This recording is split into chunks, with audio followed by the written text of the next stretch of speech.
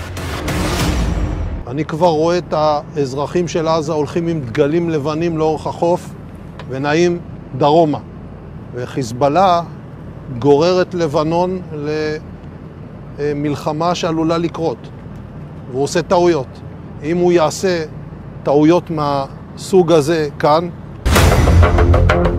Gaza में एक बम का बदला लेगा ईरान। लेकिन वहीं दूसरी तरफ इजरायली सेना के हौसले 7वें आसमान पर पहुंच गए हैं। जरा देखिए कैसे। इजरायल की एयरफोर्स के चीफ मेजर जनरल टोमेर बार ने एक टीवी चैनल पर ऐलान किया कि जरूरत पड़ने पर पूरे मिडिल ईस्ट में कहीं भी बम गिराए जा सकते हैं।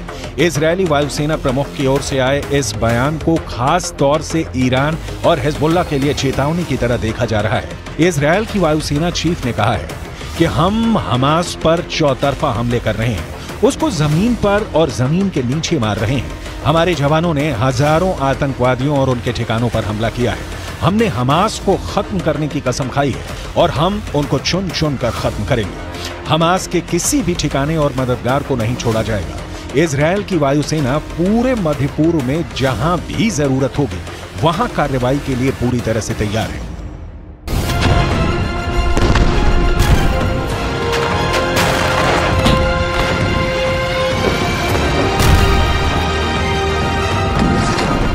אנחנו חודש כבר במלחמה, פוגעים מאוד מאוד קשה בחמאס, פוגעים בהנהגה של חמאס, פוגעים במפקדים, פוגעים במחבלים, הורסים לחמאס את התשתיות בעזה, ואנחנו גם כל הזמן במוכנות לאזורים אחרים. הבסיס הזה יודע להגיע.